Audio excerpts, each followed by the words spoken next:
Olá, olá, sejam todos muito bem-vindos e bem-vindas. Welcome everyone. Mais uma aula de inglês, é a melhor disciplina de todas. É aquela que você escolheu para ser sua disciplina estrangeira. Você não vai fazer espanhol, tá? Fala inglês a vida toda aí, no final do terceiro ano, vou fazer espanhol. Você não faz isso com você não, hein? Bora continuar em inglês. E é uma coisa aqui, hoje o tema da aula de hoje é Reported Speech. Normalmente, Reported Speech é uma das últimas coisas que a gente aprende no curso de inglês. Por quê? Porque para a gente usar o Reported Speech, você tem que praticamente saber todos os tempos verbais, tá?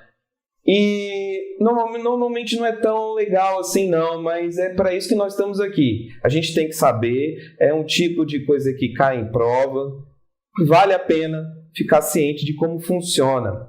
E estamos aqui para isso, então vamos lá, Reported Speech é a aula de hoje.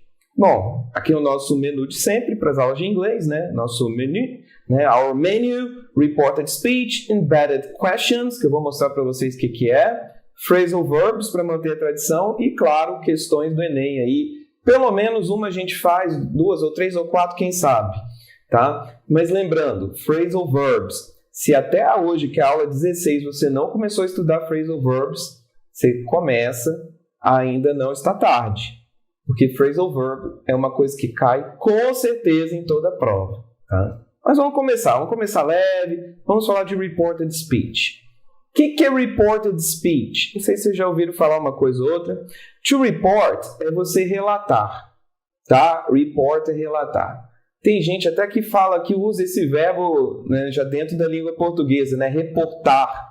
Quem joga online já viu esse negócio de report alguma vez. Tem alguém parado, tem alguém que não está colaborando com o time e tal, e você tem que reportar a pessoa. Então, mas na verdade é relatar. Report quer dizer relatar. E speech é o discurso, é o que se fala.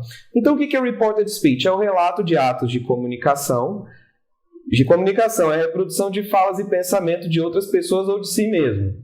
O que isso quer dizer, então, professor João Henrique? O que você está falando para mim? É o seguinte, quando as falas ou pensamentos são relatados no discurso indireto, os pronomes mudam, os tempos verbais, os advérbios, eles mudam para refletir o momento da fala original e demonstrar o distanciamento daquele que reporta. Quer dizer, piorou, né? É uma questão, nossa, que coisa linda essa definição, mas na minha vida agora não ajudou em nada. É assim, quando a gente fala alguma coisa, a gente fala, por exemplo, hoje o dia está muito bonito. Quando alguém fala do que você falou, esse é o discurso indireto. Alguém fala, olha, João disse que ontem estava muito bonito. Vocês perceberam que normalmente as crianças e até alguns adolescentes tendem a usar discurso direto o tempo todo. Até cansa a pessoa, vocês já perceberam? Por exemplo, a pessoa vai contar uma história e fala assim, e a pessoa falou isso. E a pessoa respondeu isso e aquilo. E a pessoa falou isso.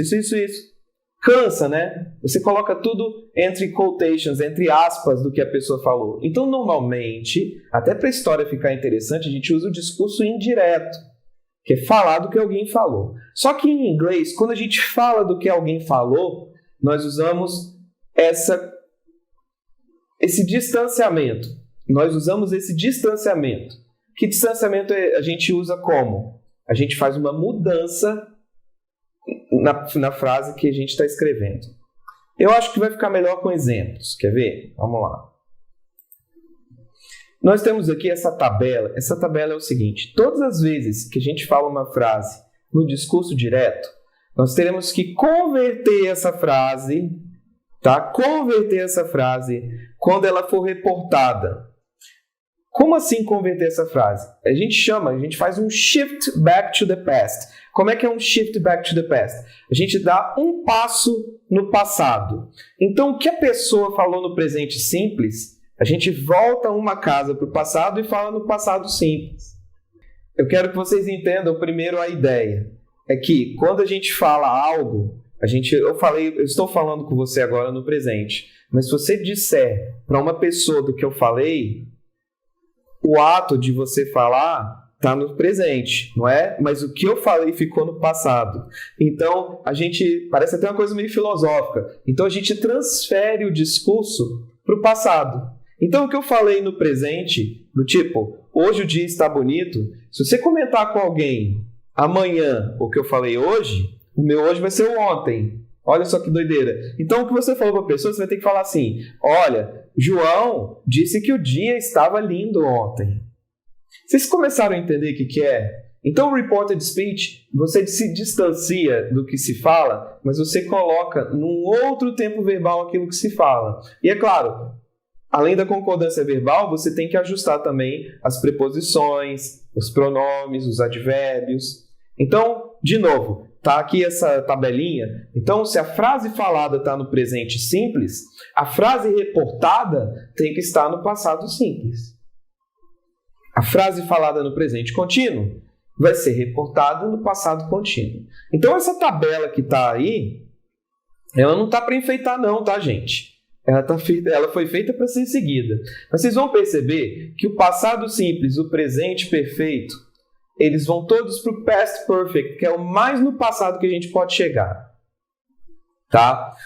Bom, eu vou mostrar as tabelas para vocês, para depois ir para os exemplos que eu acho que vai melhorar a nossa vida. Olha só, se eu uso esse pronome demonstrativo this, para quem está reportando vai ser that, porque a pessoa não está próxima do objeto. Pensem bem. Então, these, que são esses, vai virar those. Here, que é aqui, vai virar there, que é lá. E por aí vai. Então, nós temos essa tabelinha aqui, ó. O tomorrow vira the day after. Né? Porque tomorrow, para mim, que está falando. Mas para a pessoa que está ouvindo o que você está falando, vai ser um dia depois. Vamos para os exemplos? Então, vamos lá. Eu trouxe aqui alguns exemplos para vocês. I live here. Se eu falo I live here, a pessoa que vai falar de mim vai falar assim, he said he lived there. Ele disse que morava lá. Entenderam? Eu falo, eu moro aqui. Quem falar do que eu falei vai falar assim, João disse que ele morava lá.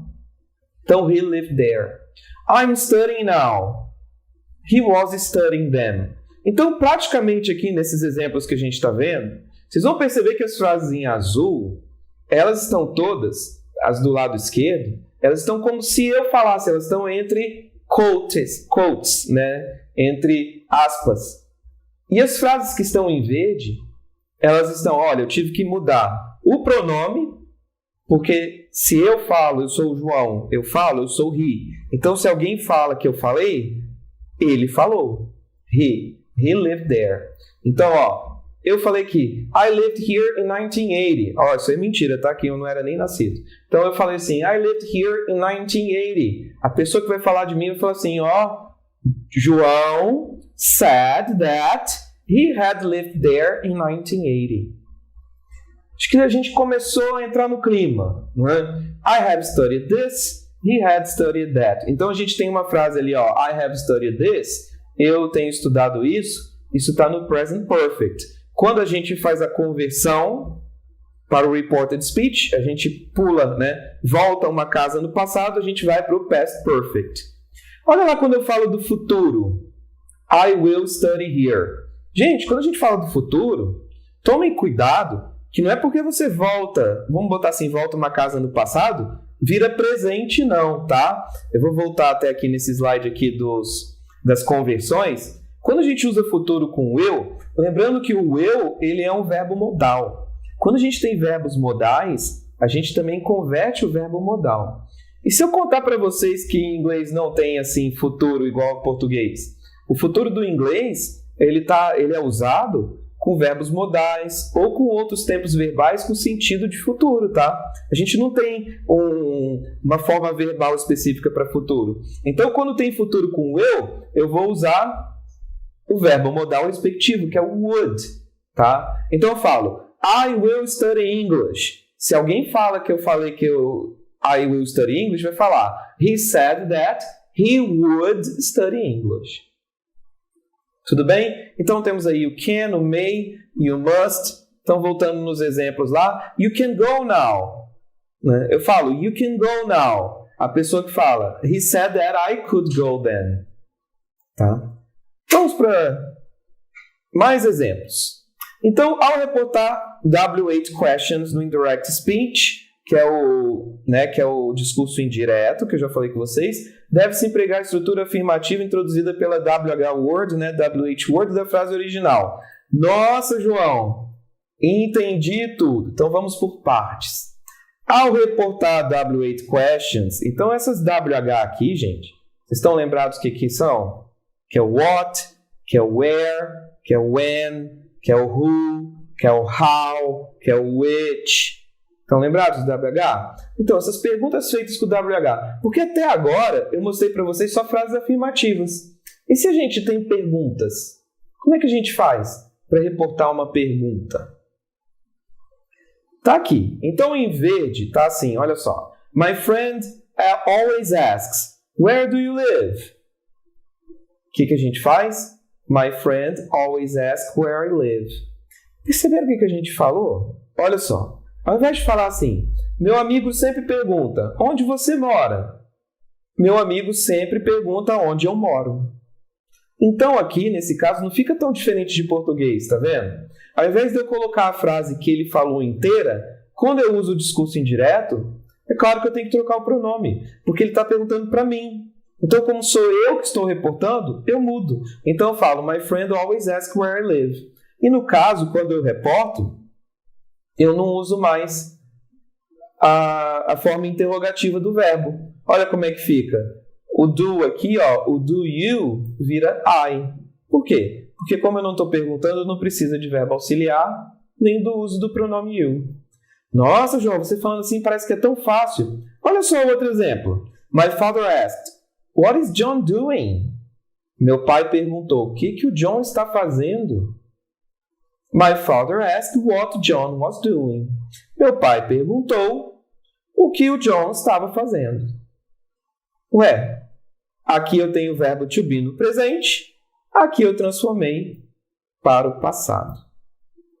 Tudo bem? Eu fiz o shift, tá? Então vamos lá. Os verbos que expressam request, advise ou order faz o discurso indireto do imperativo com o verbo no infinitivo, com o to na forma positiva e not to para negativa. João, meu Deus do céu! O que isso quer dizer? Bom, vamos por partes de novo. Request é você fazer fazer um pedido. Na verdade, todos esses não deixam de ser pedidos. Request, advice é um conselho e order é uma ordem, tá? Então, todas as vezes que você pede algo, ou requer algo, ou dá um conselho, então nós temos aí essa forma indireta no imperativo. Então, como assim? Então, vamos lá. My friend said, don't close this door. Quer dizer, meu amigo disse, não feche essa porta. Olha lá em vermelho. My friend said not to close that door. Meu amigo disse para não fechar a porta. Ó, até em português fica diferente, tá vendo? Eu estou usando muito português aqui, é mais para a gente assimilar melhor esse conteúdo. Como eu falei com vocês, reported speech é a cereja do bolo aqui no conteúdo de inglês. Tá? Então, fica calmo. Você está assim, eu não estou entendendo nada do que está acontecendo. Espera que eu vou mostrar até nas questões que talvez você já tenha entendido esse conceito, mas não tenha aplicado de forma direta. Bom, vou repetir a frase. My friend said, don't close this door. Isso aqui é, não feche a porta. Olha só. Meu amigo disse, não feche a porta. Quando você reporta, você fala, meu amigo disse para não fechar a porta. Em inglês, o que você faz? Você tira aí o verbo auxiliar, aqui ó, vou marcar aqui ó, cai o do, e você coloca o not to. Então ó, eu vou voltar aqui no conceito, o que você faz? O discurso indireto no imperativo com o verbo no infinitivo, com o to na forma positiva e not to na negativa. Então, na forma negativa está don't, então na forma negativa not to. É, porque o conceito parece que é uma coisa de outro planeta, né? Mas não, é mais simples do que você imagina. My teacher said to the students, open your books. Né? Isso aqui não é não é um order. É um request, né, gente? Não é uma ordem, é um pedido, né? Minha professora falou para os alunos, abram os livros, né? Open your books. My teacher asked the students to open their books. Opa, ficou faltando um ozinho aqui, o estagiário esqueceu, tá, gente? Liga não. Então, my teacher asked the students to open their books. Então, ó, a gente usou o verbo asked aqui, ó, porque a professora pediu, foi um pedido. A gente pode mudar o verbo, tá? Não necessariamente a gente precisa usar o said, a gente pode usar o verbo ask. E vamos para embedded questions. Como assim? O que é uma embedded questions? Utilizamos as embedded questions para fazer perguntas de maneira mais educada. Olha, a questão de educação em inglês é aqui uma coisa que a gente pode fazer, tem vídeos na internet só para isso. Principalmente com o inglês britânico, que até você fazer a pergunta passa por todo um processo de excuse me, can I ask you a question? São várias perguntas até chegar à pergunta para parecer o mais educado possível. Aqui, ao invés de você cutucar alguém e falar assim, que horas são? Em inglês, você pode fazer essa pergunta de maneira diferente. Na verdade, em inglês, seria excuse me, could you please, or do you know? Não é? Você quer perguntar a hora. What time is it? Não é? Essa é a pergunta. What time is it? Que horas são? What time is it? Mas quando a gente coloca essa pergunta dentro de uma afirmação, dentro de outra, porque aqui, ó, eu estou usando do you know, tá vendo? Isso aqui é uma estrutura de fazer uma pergunta. Aqui a gente pede a necessidade de o quê? De inverter o verbo, tá? Pede a necessidade. Então what time is it? Do you know what time it is? Continua sendo uma pergunta, mas pede a necessidade do verbo to be, tá? Antes aqui do pronome. How much I owe you? Então, quanto que eu te devo? Quanto que eu te devo? How much I owe you? Então, do you know how much I owe you? Fica uma pergunta muito mais educada, tá? Aqui no caso, como não tem verbo auxiliar, você não precisa fazer inversão de nada. Você só coloca o do you know na frente. Mas essa pergunta que vem aqui depois, ela vira a pergunta embedded question. Vamos para mais exemplos? Você pode usar todas essas estruturas que estão em azul aqui à sua esquerda. Could you tell me how old you are? Olha só, a pergunta seria, how old are you? Quantos anos você tem, né? É interessante a gente mencionar isso aqui na aula, né? Que a gente passa uma vida e ninguém discute isso. Em inglês, a gente se refere à idade com o verbo to be. Eu não tenho 30 e poucos anos, né? Os anos não pertencem a mim. Eu falo que eu sou 30 e tantos anos velho, né? De idade. Eu sou tantos anos de idade. E é diferente do português. Então, a gente tem essa mania de usar o have, né? Usar o have. Então, cuidado. Aluno de inglês nunca usa have, tá? I have 20 years old. Não. I am. Idade a gente usa o verbo to be. Então, aqui a pergunta é, quantos anos você tem? Em inglês é how old are you? Se eu uso uma embedded question, eu vou inverter. Could you tell me how old you are? É uma boa tentativa, né, de fazer uma pergunta educada para perguntar a idade de alguém, né? I wanted to know how old you are. Eu queria saber. I wanted to know how old you are. I wonder. Esse verbo aqui, to wonder, é justamente isso aqui, wanted to know. Eu gostaria de saber, tá? Eu gostaria de saber. Aqui eu gostaria de saber, é isso mesmo, eu quero saber, né? Mas de forma educada. I wonder. Você pode usar I wonder em várias situações. Por exemplo, eu queria saber se ela gosta de macarrão. I wonder if she likes pasta. Excuse me, I wonder if you like pasta. Com licença, eu gostaria de saber se você gosta de macarrão. Pasta é macarrão, né? Tomem cuidado, que pasta também é uma palavra que é false friend, né? I wonder what mom is making for breakfast. Aqui, ó. What mom is making for breakfast. What mom is making for breakfast. Porque se fosse uma pergunta, seria Mom, what are you making for breakfast? What are you making for breakfast? Vamos pro próximo. I'd like to find out. Eu gostaria de descobrir que. Find out, aqui ó, phrasal verb, ó. Procurar saber, querer saber o que é, né? I'd like to find out what the president intends to do about this. Aqui, ó, o corretor do PowerPoint, ele fica brigando com o estagiário de inglês, coitado. Que aqui, ó, ele escreve president, aí o corretor volta para presidente. Mas esse Ezinho não tá aqui não, tá? Intends to do about this. I'd like to find out what the president intends to do about this. Do you remember where Mark lives? A pergunta é, where does Mark live? Aonde o Mark, né, onde o Mark mora? A pergunta direta é, where does? Mas como a gente está fazendo uma embedded question, cai o verbo auxiliar. Então, do you remember where Mark lives? Tudo bem, gente? Vamos para algumas perguntinhas. Olha só, aqui é tudo pergunta de concursos. Which is the correct option to complete the dialogue? What did John tell Mary last Saturday? Então, o que o John falou para Mary sábado passado? Então, o John falou para Mary alguma coisa. Então, quem está falando isso aqui está fazendo o quê? Está reportando algo. Tá? Está reportando algo. Então, a gente tem que usar o quê? John told. Vamos lá. Seria Mary or her, tá? John told Mary, né? Ou told her. Não é told him, porque o John falou para Mary. Então, a letra C está fora. Ó, todas as vezes que a gente faz questão de marcar X, tira da sua frente que está errado. John told to Mary, não. É told Mary. Letra D. Tá fora também, adeus. E told that he has to buy some flowers. Também não. Nós estamos entre duas. Tá? Nós estamos entre duas. Aqui é o seguinte.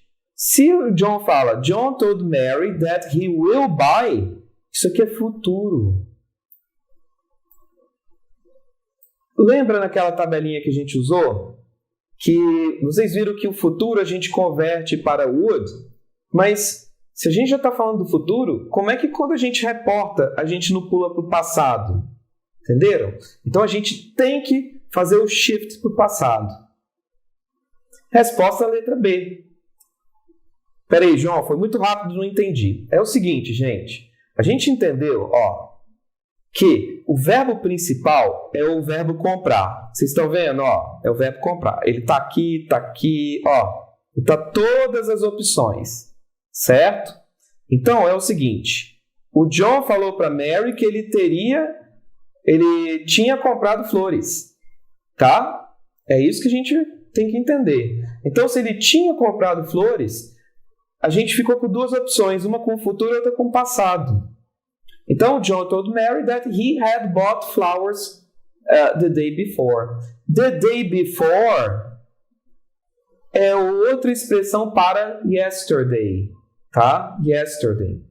Tudo bem? Então, como a gente tem aqui o yesterday, a frase que ele falou foi no passado. Quando a gente reporta, a gente vai mais para o passado. Então, tem que ser o quê? Vou até marcar aqui com a canetinha marca-texto. Tem que ser com Past Perfect. Nossa, João, meu Deus do céu. Vamos fazer mais questões aqui para não ficar, meu Deus do céu. Aqui, ó, tirinha do Calvin, né? Para manter a tradição aqui de língua inglesa, né, gente? Acho que todo professor de inglês um dia já deu tirinha do Calvin para o aluno. Turning the first frame of the comic strip into reported speech, we would have. Então, ele quer só o first frame. First frame é o primeiro quadrinho, que é esse aqui, ó. Tá? Vamos ver se eu tenho ele aqui, ó, maior para vocês, está aqui. Vamos lá. O Calvin falou assim: I read that Teddy Roosevelt once said, do what you can with what you have where you are. Então, ele falou assim, eu li que o Teddy Roosevelt um dia falou, faça o que você puder com o que você tem onde você está. Frase bem legal, né? Tanto que o Haroldo aqui, que em inglês é Hobbes, né? Ele fala, wow, that's good advice, né? Isso aqui é um bom conselho, né? That's good advice. Mas a questão que é o quê? Isso aqui.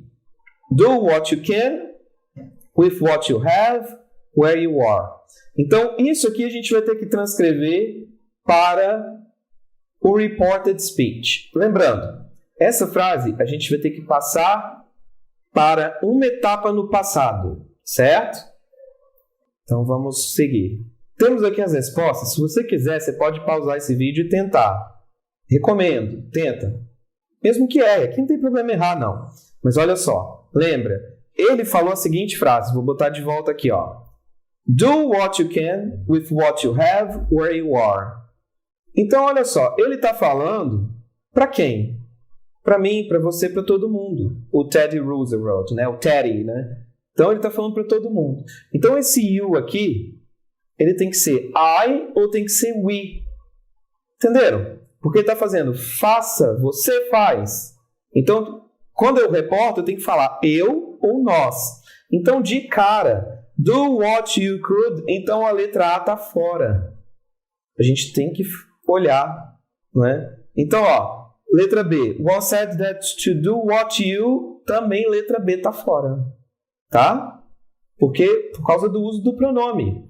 O Ted está falando para você. Quando você fala, reporta, você fala, ó, ele disse que eu ou ele disse que nós. Nesse caso vai ser nós. Então, nós temos na letra C o nós, o we está aqui, beleza. Tem na letra D e na letra E, beleza. Então, vamos olhar aqui. Roosevelt once said that we could do what we could with what we had where we were. Roosevelt once said, do... Ah, não, ó. Olha só. O Roosevelt falou o seguinte, do what you can. Ele está dando um conselho. Quando a gente dá um conselho, a gente tem que usar o to, lembra? Então, Roosevelt once said to do what we could. Letra E tentou enganar, mas está fora. Roosevelt once said did what we could. E também não. Ficou fácil para nós, hein? Então ficou Roosevelt once said to do what we could with what we had where we were. Então, ó, ele falou para fazer o quê? Aí a gente converteu esse aqui que era can, a gente converteu esse aqui que era have, e nós convertemos esse aqui que era are. Então, a resposta é a letra C. Vamos conversar de phrasal verbs, que, como eu disse, é uma das coisas mais importantes para serem estudadas. Tá? Phrasal verbs são verbos que, acompanhados de uma determinada preposição, têm significado modificado. To go aqui como ir, não é? To go que é um verbo usadíssimo em língua inglesa. Só que ele também é phrasal verb. Vamos lá. Temos o go about, que é o cuidar de. I have to go about the things of life. Né? Eu tenho que cuidar das coisas da vida. Olha só, gente, que o verbo go vira cuidar só com uma palavrinha depois. Então, tomem cuidado, desculpa que eu troquei, tomem cuidado com os phrasal verbs, hein? Então, go about, cuidar de. Go by. He likes to watch the girls going by. Ah, ele gosta de ver as garotas passando. Passar, go by, passar. Go out, que é sair. They had to go out as soon as they saw it was dark. Né? Eles tiveram que sair assim que viram que estava escuro. E go over, que é examinar, checar. Go over your essay before you hand it in. Então, examina, checa a sua composição, né, o seu trabalho ali, antes de você entregá-lo. Né? Esse trabalho que eu falei, esse essay, é qualquer coisa escrita que você faz em sala é um essay. Né? Então, essay, então, dá uma checada antes de entregá-lo. Vamos praticar um pouquinho dos nossos indirected speech. Indirect speech. Choose the option that shows the indirect speech form for these distinctions are consequential. These distinctions are. Ó, já olha o verbo aqui. Então você não vai marcar are de novo, não, né, meu querido, minha querida, seja lá quem estiver nos assistindo. Então, ó, cuidado. Você sabe que tem que fazer a conversão de um tempo verbal para o passado. Se a gente tem simple present, a gente vai atrás de simple past, não é? Então, show the indirect speech for these distinctions are consequential. Gardner said that those distinctions were consequential, or said us. Gente, aí o these aqui, ele não continua these não, tá, gente? Letra A, com certeza. Se vocês olharem aquela tabelinha, aquela lá no começo do vídeo, vocês vão ver que tem assim, this, that. Aí depois tem these, those. Quer dizer, Se eu falo para vocês que eu estou com esses livros aqui, these are my books, quando você reporta para alguém, você fala, those were his books. Aqueles, porque não são mais esses, né? Quando eu falo, os objetos estão perto de mim. Mas quando você fala para alguém, os objetos estavam lá perto de mim. Entenderam como é que funciona o indirect speech? Vamos para mais exemplos aqui, ó. Tick the alternative that shows the correct form of the indirect speech of the sentence below. Participants felt like they were really affected by alcohol. Opa, então vamos lá, hein? Says Winograd. Beleza, seja lá quem for essa pessoa, essa pessoa é she, a Winograd, né? She said participants felt. Ó, esse felt aqui, ele está no passado simples. Então, quando a gente converte, ele tem que ir para o quê? Esse mesmo, past perfect. Então, se está mantido aqui na letra A, você corta ele, meu filho. Corta ele, minha filha, ó, corta. Had felt. Opa, pode ser. Have felt. Tchau. Isso aqui é present perfect. Não. Have feeling like... Eita, nós, isso aqui você nem lê o resto. Não perca seu tempo com isso. Estamos entre dois. Tá? Olha só a treta aqui. O que está diferenciando a letra B da letra D? É o like aqui e o verbo to be aqui, certo? Estão vendo aqui? Tem o like aqui e o to be aqui. Se você fosse apostar qual é a resposta correta, você apostaria em qual? Vou mostrar logo qual é. É a letra D. Sabe por que é a letra D? E dá para perceber logo no começo? É o seguinte, eu vou voltar aqui. Primeiro, porque esse verbo aqui, ele tem que ser convertido.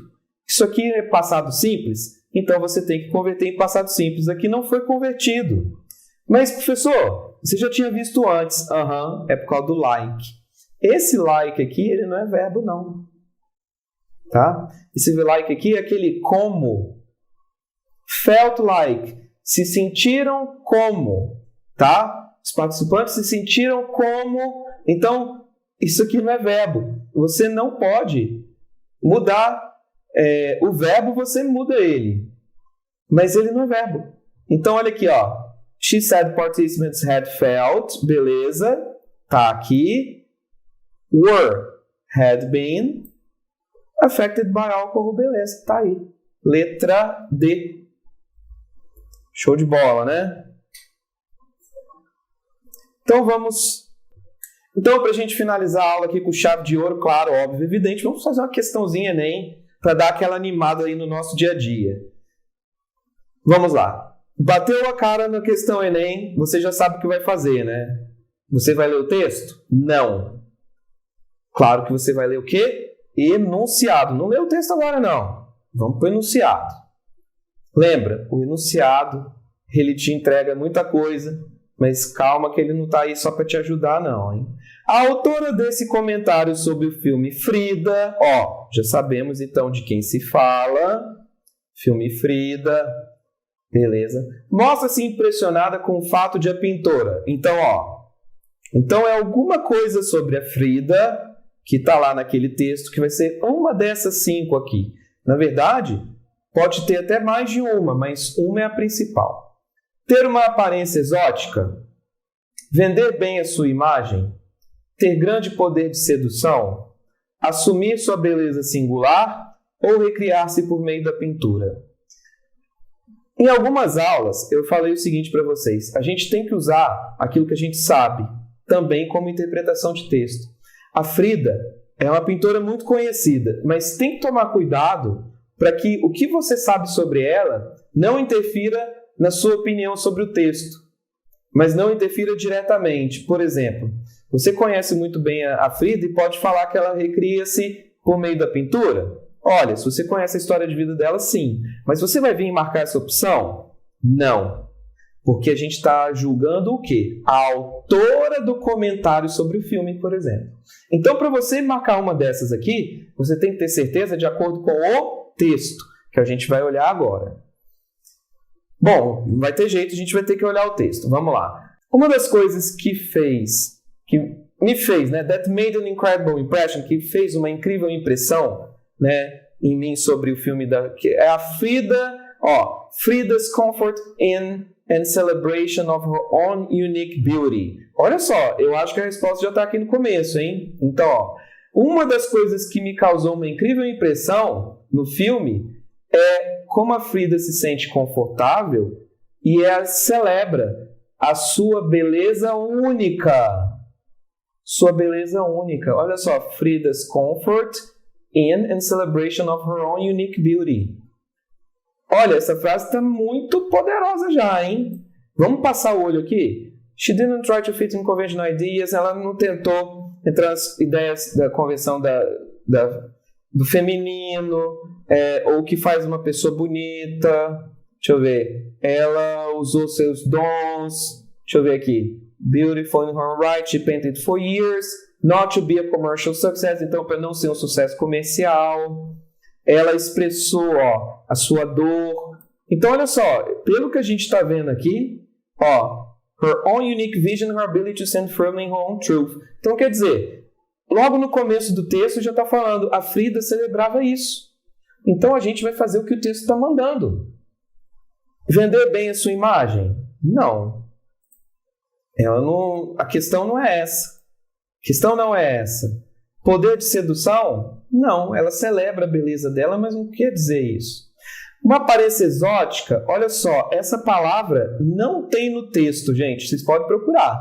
Pode voltar o vídeo e pausar aí, vocês não vão achar essa palavra, exótica. Assumir sua beleza singular, isso aqui está falado numa das primeiras frases do texto, letra D. Recriar-se por meio da pintura não é mencionado. Resposta, letra D de dado. Certo? Tem coisa que a resposta já está ali e você não queima neurônio à toa, não. É aquilo ali. Beleza? A gente já pode finalizar aqui. Vejo vocês nos próximos vídeos de revisão e até mais.